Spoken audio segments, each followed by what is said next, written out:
This building is ignoring the laws of physics. It's been leaning for centuries but still standing. Welcome to Windsor,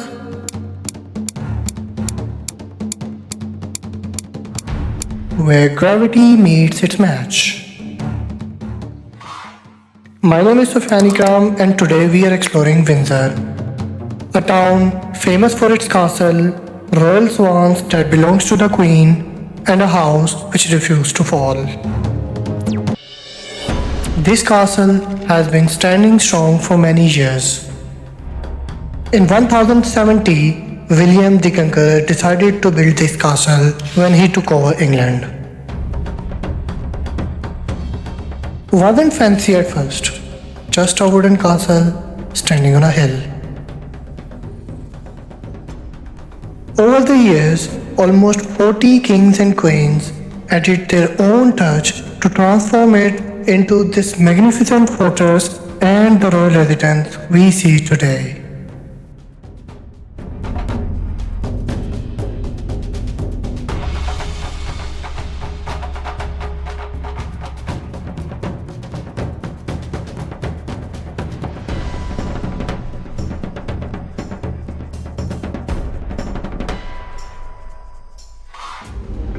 These statues are actually the royal guards, who can stand perfectly still to show discipline, focus, and respect.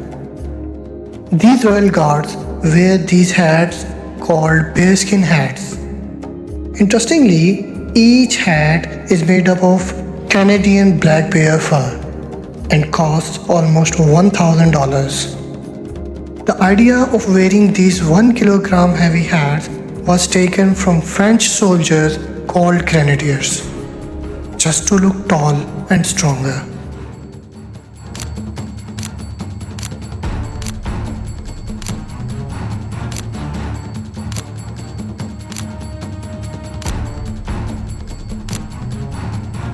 How can we ignore these bright red telephone booths? They were painted red so that people can see them easily in the foggy weathers of London. You know, when mobile phone arrived, Britain had almost 70,000 of these telephone booths, which at that time nobody needed anymore. But still people loved them, so they didn't throw them away. So they converted them into small libraries, some coffee shops, and few of them still working. Tourists still can't ignore them. They queue up to make photos with them. Have you ever walked into a building and felt dizzy? This little wonky legend is known as the Crooked House of Windsor. It looks like it's about to fall over. Walls lean right and roof slants left, and everything is wonky. And what's even more interesting is the story behind this wonky house. The house was built straight in 1592, but in 1687, Council decided to demolish it to make room for the Guild Hall. After the land dispute, court ordered Council to rebuild it as it was before. And the angry Council rebuilt it, but as cheap as they can.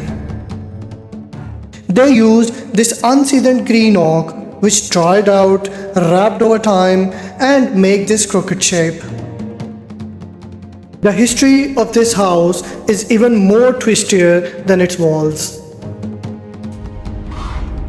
A short walk from the castle and you will reach River Thames. And honestly, this is a place where Windsor feels more peaceful.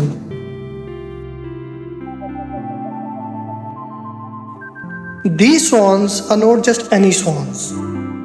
Every unmarked swan on the River Thames technically belongs to the king. In the Middle Ages, swans were the precious food for the kings. So the crown declared all the unmarked swans on the Thames belongs to the king. Once they fed people, now people feed them. The story of Windsor is just started. There are still many more untold stories waiting to be discovered.